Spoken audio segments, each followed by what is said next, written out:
Hello everyone, good evening. Saraswati পুজোর আর মাত্র 2 দিন রয়েছে। সরস্বতী পুজো মানে অঞ্জলি দেওয়া, আর অঞ্জলি দেওয়া মানে নতুন জামা কাপড় পরা। তো আমি আর ছেলে যেহেতু এখনো পড়াশোনার সাথে যুক্ত, তাই এই বছর তো আমরা দুজন মিলেই অঞ্জলি দেব।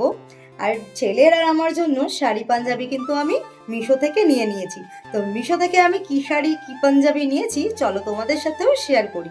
তো সবার প্রথমে আমি শাড়িটা তোমাদেরকে দেখাচ্ছি যে আমি কি শাড়ি নিয়েছি সরস্বতী পুজোতে পরার জন্য। আমার কিন্তু এগুলো অনেকদিন এসছে, আমি কিন্তু তোমাদেরকে শেয়ার করিনি বলে ওপেনই করিনি।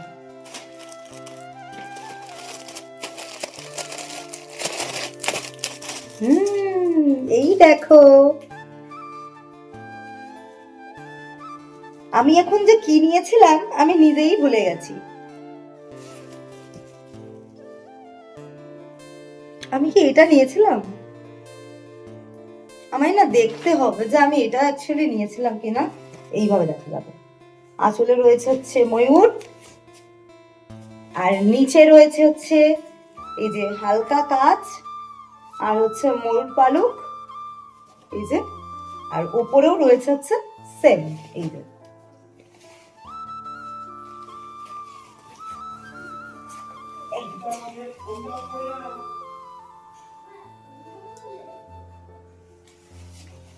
এই হলো আমার সরস্বতী পুজো স্পেশাল শাড়ি। আমার মনে হচ্ছে আমি যেন এটা অর্ডার দিইনি, কিন্তু অর্ডার না দিলেও এখন আমাকে এটাই করতে হবে, কারণ সরস্বতী পুজোতে এক্সচেঞ্জ করার মতো আর সময় নেই। তবুও আমি একবার দেখবো যে এটাই অর্ডার করেছিলাম কিনা। তো চলো নেক্সট দেখাচ্ছি।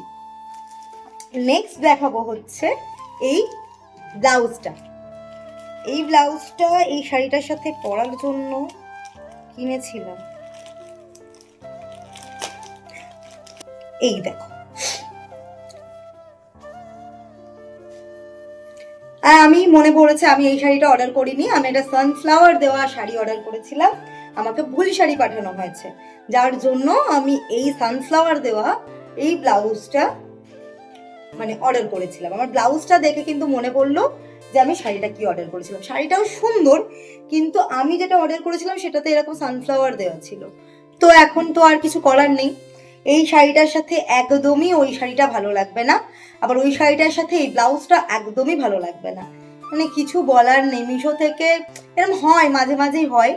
তো যাই হোক, চলো নেক্সট আমি ছেলের প্রোডাক্টটা দেখিয়ে দিই। এই হলো ছেলের জন্য নেওয়া। এটা ঠিকঠাক এসছে কিনা দেখি। মনটা খারাপ হয়ে গেল, কারণ সরস্বতী পুজো তো একবারই আসে বলো বছরে, আমি একটাই ঠিক মানে কিনেছিলাম শাড়ি, কারণ একবারই তো অঞ্জলি দিতে বেরোবো। আর আমার বর যদি সাথে বেরোয়ও কোথাও, শাড়ি পরলেই তো রেগে যায়, শাড়ি তো পরতেই দেয় না। তো ওই জন্য শাড়ি না, প্রচুর চুড়িদার আছে, ভেবেছিলাম বেরোলে চুড়িদার পরে বেরোবো। তো যাই হোক, এই হলো ছেলের পাঞ্জাবি, এই যে সিকোয়েন্স দেওয়া, আর এটা হচ্ছে পায়জামা। পায়জামাই তো মনে হয় বলে, নাকি ভুলভাল বকছি। মানে শাড়িটা মন মতো হয়নি, তো মাথাটা আমার ঘেটে গেছে। এই যে ভালো লাগছে, ছেলেরটা ঠিকঠাক এসছে, সাইজটা ঠিকঠাক আসলেই হবে। দেখি, হ্যাঁ ছেলে হয়ে যাবে। সুন্দর এসছে কিন্তু। তো যাই হোক, এই হলো আমার সরস্বতী পুজো স্পেশাল কেনাকাটা। কেমন লাগলো জানিও, কেমন লাগলো তোমাদের থেকে তো জিজ্ঞেস করছি, কিন্তু আমার খুব কষ্ট হচ্ছে, কারণ একটা পছন্দ করে শাড়ি নিয়েছি, সেই শাড়িটা তো প্রথম কথা আসেনি। সেকেন্ডলি সেই মানে এই শাড়িটাই আমাকে অগত্যা পরতে হবে, কারণ রিটার্ন অপশন আমি করতে পারবো না, কারণ সরস্বতী পুজোর তো আর সময় নেই যে আমি অপেক্ষা করে অন্য শাড়ি অর্ডার করে তারপর পরবো। তো যাই হোক, চলো যেমনই হোক সব কিছুই মানিয়ে নিতে হবে, মেনে নিতে হবে। আজকের মতো ভিডিওটা এখানেই শেষ করছি, দেখা হচ্ছে পরের ভিডিও। বাই।